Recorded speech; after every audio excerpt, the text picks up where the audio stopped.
देख रहे हैं फरीदाबाद से लाइव हैं मेरे सहयोगी ऋषिकेश, क्योंकि आज फरीदाबाद के पृथला में मायावती पहुंच रही है। एक बड़ा दलित चेहरा जो कि गठबंधन में है इस बार हरियाणा के इस चुनाव में।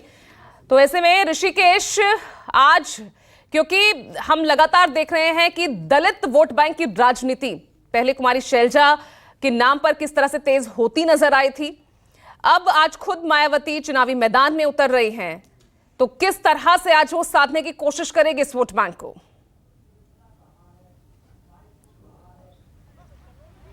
पूजा, देखिए, मैं जिस इलाके में, जिस इस्माइलपुर वो जगह है और जिसको लेकर बार बार ये सवाल उठाया जा रहा है राहुल गांधी की तरफ से कि हरियाणा में जो पलायन है वो सबसे बड़ा मुद्दा है। तो आप फरीदाबाद एक बड़ा इंडस्ट्रियल हब कहा गया हरियाणा का, गुड़गांव चले जाएं, फरीदाबाद चले जाएं, लेकिन वहाँ की ज़्यादातर आबादी इसी तरीके से रेहड़ी पटरी और सड़कों पर घूमती है और रोज़गार के साधन न होने की वजह से वो बाहर विदेश की तरफ रुख कर रही है, जिसे राहुल गांधी ने कल अम्बाला के मंच से उठाया था, करनाल के मंच से।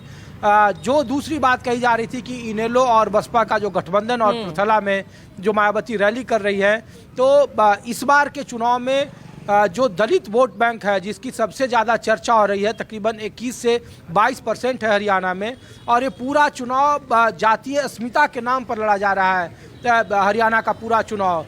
इसीलिए आप देखिए कि 2014 में जो बातें भारतीय जनता पार्टी की तरफ से हरियाणा को लेकर कही जाती थी, खास करके कि ये देखिए दामाद की सरकार है, ज़मीन आवंटन को लेकर कई सारे सवाल उठाए गए।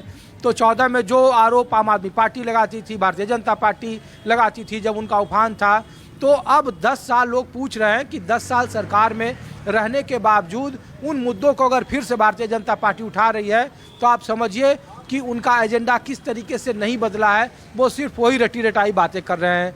दूसरा, जो संविधान बचाने की लड़ाई अब से 4 महीने पहले लोकसभा में शुरुआत हुई थी, वो अभी भी बदस्तूर जारी है। पूजा, मायावती जब पहले रैली करती थी तो इनका एक जलवा होता था, जोर होता था।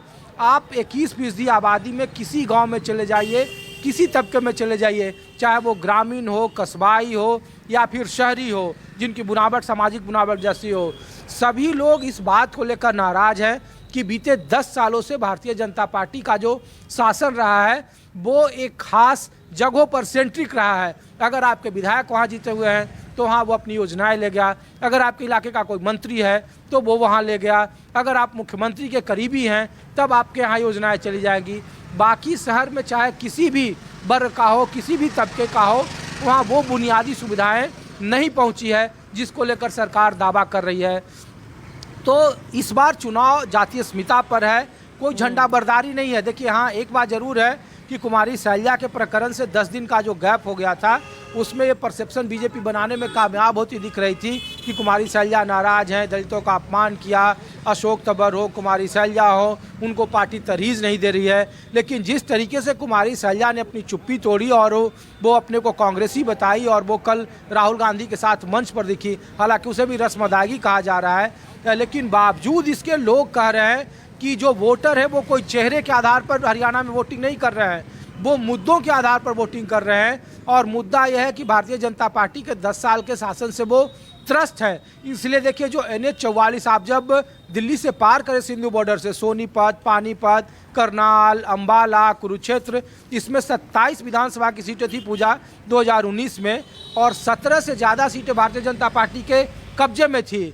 इस बार जो स्थिति है वो कितनी सीटों पर भारतीय जनता पार्टी जीतेगी कहना मुश्किल है, लेकिन उनके वोटों में गिरावट आई है। वो इलाके हैं जहां गढ़ है भारतीय जनता पार्टी का, अहिरवाल और जो NH-44 का जो बेल्ट है, ये 2 जगहों पर ही भारतीय जनता पार्टी अच्छा प्रदर्शन किए। अगर आप पिछले बार 40 सीटों का उनका आकलन देखें तो बाकी जो 10 सीटें जेजेपी को जाटलैंड में आई, इनेलो को कुछ जो सीटें आई, तो इस बार पूरा जो चाहे जाटलैंड हो या फिर 21% जो दलित आबादी है, वो सब इस बार जातीय अस्मिता पर चुनाव लड़ा जा रहा है। उसमें कोई बड़ा नायक या किसी झंडे बरदारी या चेहरे के आधार पर वोटिंग नहीं हो रही है। एंटी इनकम्बेंसी बड़ा फैक्टर है। लोकल लेवल पर अपने विधायकों की नाराज़गी का सामना करना पड़ रहा है, इसीलिए लड़ाई दो तरफा है। और जो वोटिंग का ट्रेंड है वो जाति के साथ, अगर कोई दूसरा नंबर कोई बड़ा चीज़ है तो वो एंटी इनकम्बेंसी पर वोट हो रहा है। और इसीलिए दलितों में जो 21% में तकरीबन 8 से 9% जिसको आप हरिजन कहते हैं, जाटव या वाल्मीकि कह रहे हैं, उनकी तादाद है। और आप किसी से भी पूछ लीजिए तो वो सत्ता के खिलाफ ही बातें करेगा। तो ये एक गोलबंदी बीजेपी के लिए सबसे बड़ा चिंता का कारण है, सबब है। इसीलिए देखिए कि जो लड़ाई है, चाहे लाडवा आप चले जाएं जहां से सैनी चुनाव लड़ रहे हो, चाहे अनिल विज चले जाएं जहां पे पंजाबी वोटरों का एक बड़ा सा उनका एक चंक है, अहिरवाल क्षेत्र में निश्चित तौर पर भारतीय जनता पार्टी अभी भी अपने मजबूत पकड़ बनाए हुए है, उनके वोटर उनके साथ दिख रहे हैं। तो ये बड़ी बात है। इंद्रजीत राव इधर के जो उनके नेता हैं उन पर उनका उन्हें फ़ायदा मिला है। बाकी जातीय अस्मिता को लेकर के एक बड़ा फैक्टर जो कांग्रेस के पक्ष में दिख रहा है, और दूसरा बीजेपी के लिए एंटी इनकम्बेंसी जो सबसे ज़्यादा है उसका उसे खामियाजा भुगतना पड़ रहा है। और ये दो फैक्टर भारतीय जनता पार्टी के लिए चिंता का सबब है। कोई झंडा बरदारी या कोई चेहरे पर वोटिंग नहीं हो रही है। इसीलिए मायावती की रैली पृथला में जहाँ पर मैं हूँ वहाँ से थोड़ा आगे है, उस तरीके का माहौल नहीं दिख रहा है उनके अपने बिरादरी में, जिसके वो सबसे बड़े नायक कही जाती रही है। तो जो संविधान बचाने का फैक्टर 4 महीना पहले शुरू हुआ था, चुनावी मुद्दा बना था, एंटी इनकम्बेंसी जो मुद्दा बना था, वो अभी भी बदस्तूर ग्राउंड पर कम से कम जारी है। अभी 5-7 दिनों का वक्त है, कौन पार्टी कितना उसको रिकवर कर पाती है कहना मुश्किल है। लेकिन निश्चित तौर पर जातीय अस्मिता और एंटी इनकम्बेंसी इन्हीं दो आधारों पर वोटिंग का ट्रेंड है। और लग रहा है कि ये चुनाव विधानसभा का लोकल मुद्दे और पंचायत चुनाव जैसा माहौल दिख रहा है, जहां एक एक वोटर अपने एक एक पर्सनल लस्ट के लिए जुड़ा हुआ है। तो ये वस्तु स्थिति है। घोषणा पत्र दोनों ही पार्टियों में कहा जा रहा है, लेकिन घोषणा पत्र में भी 2 चीज़ों की चर्चा सबसे ज़्यादा है, जो सब्सिडी का है, जो पेंशन है, जो महिलाओं के खाते में 2-2 हज़ार रुपया देने की बात है। ये सब जमीन पर देखने को मिल रहा है, लोग उसकी चर्चा कर रहे हैं। ठीक है, आपने बहुत अच्छे से जो है तमाम तस्वीर यहाँ पर बयां करने की कोशिश की है ऋषिकेश। मैं वापस लौटूंगी आपके पास।